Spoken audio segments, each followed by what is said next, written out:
Well, here are a few statistics could be quite revealing. 26 attempts for Bayern against 8 for Barcelona, and quite remarkable, really. But there's only one stat that really matters, and that's the scoreline at the top. There is, but what I would say as well, 107 kilometres run from the Bayern Munich team. 97 or so, or 98 kilometres from the Barca team.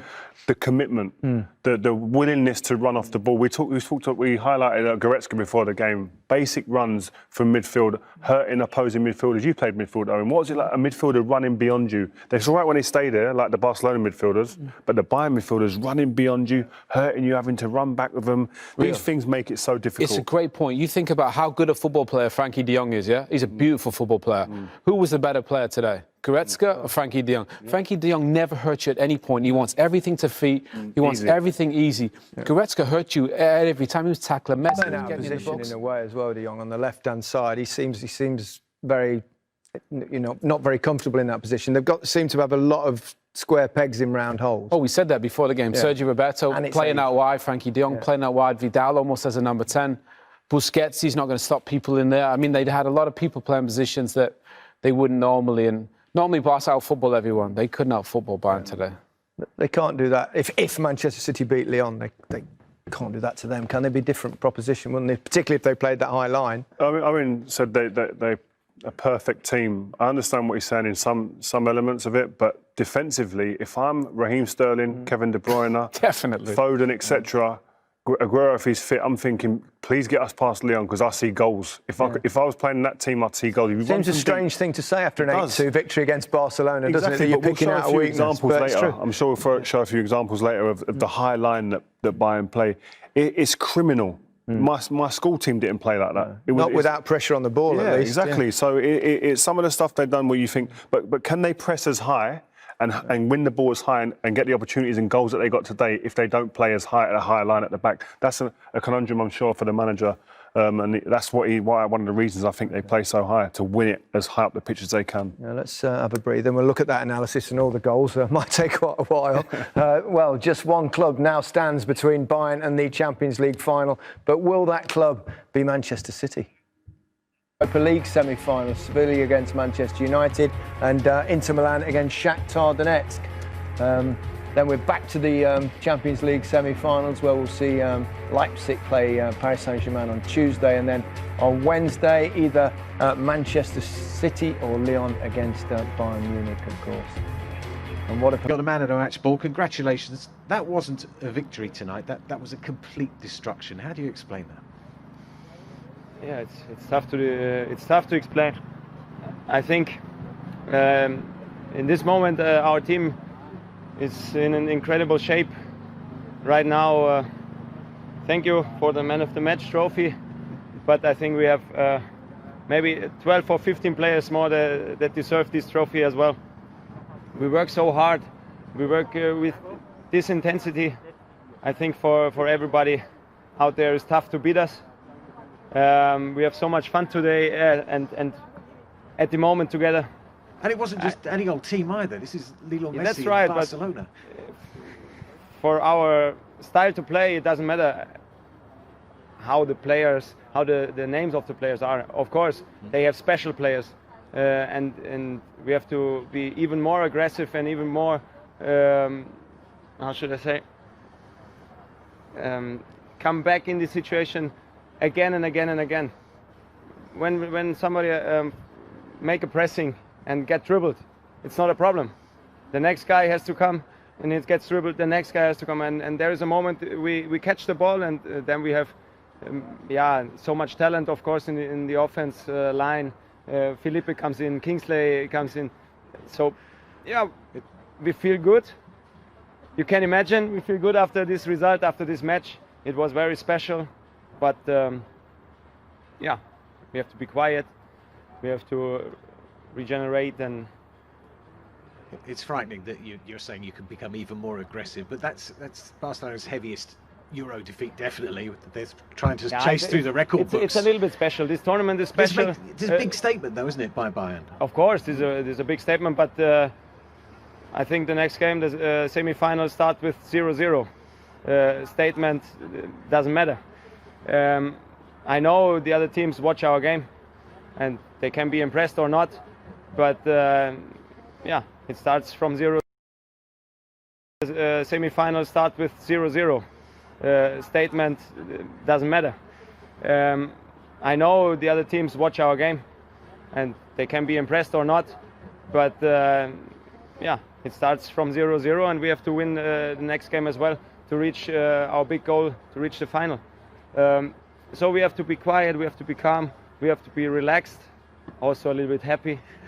Today we have to be very happy. Thing around Barcelona at the moment that Coutinho comes on and scores 2 goals against his former club. Well, his club, it's still his club, but he's obviously on loan. No. Well, he's still a fabulous player, but I love this one. Messi getting, you know, Bayern still working so hard. You know, the cruising in the game, win the ball back, and Coutinho comes on. As you said, we know he's a fabulous player, but he's a squad player in this Bayern Munich team. Muller's form has just been outrageous, but he came on and played great. And Rio makes a point. You got Coman, you got Perisic, you got Coutinho, you got Lucas Hernandez, you got Tolisso. They've got so many fabulous players to come off the bench. I've got my abacus out, and I think this is number 8. But this is the thing. It's 8 goals there, yeah? You're in the semis already, yeah? You'd think you'd take your foot off the gas. These guys are just like, I keep saying it, relentless. They're just on it the whole time, not giving the team a chance to breathe. And this is an ominous sign for the opposing teams in the tournament, because it seems to me that they feel that, listen, we might concede a couple, but we will outscore anyone in this tournament. That's the way that these guys seem to be playing. They will if they keep scoring 8. Yeah, and we said before the game, a team that had Ribéry and Robben for so many years and relied so heavily upon them, there's no one talking about them in Bayern Munich now, like you think they would have been, because 2 big players leaving it. You think of the big players that leave clubs over the years, there's a hangover. There hasn't been one, really, has there? It's an astonishing turnaround from where they were last season, and even at the beginning of this season, though, wasn't it? Because we saw them, Liverpool pull them apart last season, and then this year they've come around and struggled at the start of the season, but since Christmas...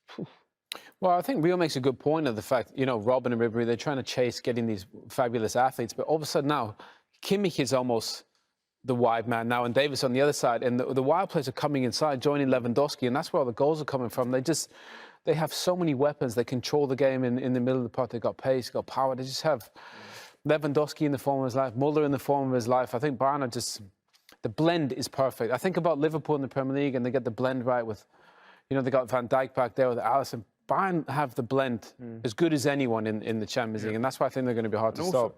Even that, we didn't even touch on it there, but the Alphonso Davies run, that's fullback, setting up fullback to score. Yeah. You're doing something right when you're doing stuff like that in a game, and it's expansive, open football, and it's to watch. I mean, going forward, they're a joy to watch. No, they certainly are. There are plenty more to discuss, but we'll take a little breather, and well, we'll just show you all the goals.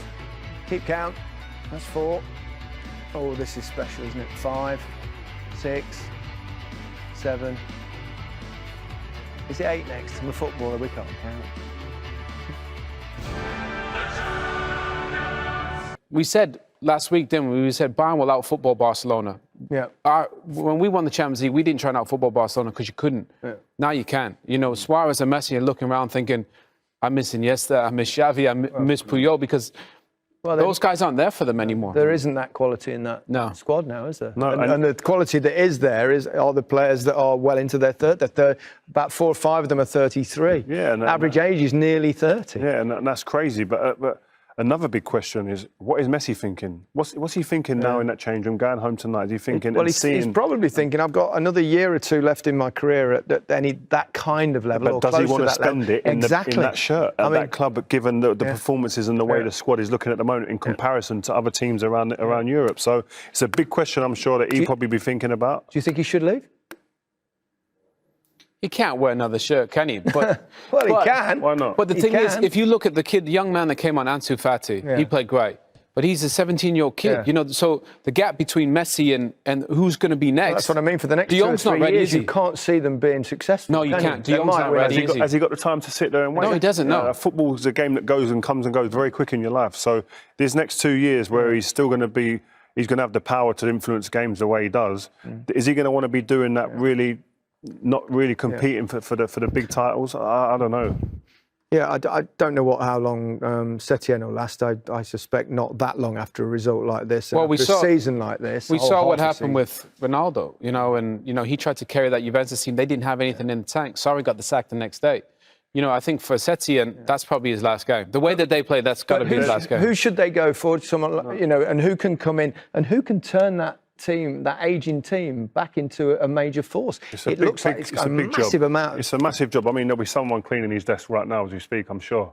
Yeah. And I think that it was almost a poison chalice before he even got there because of the recruitment.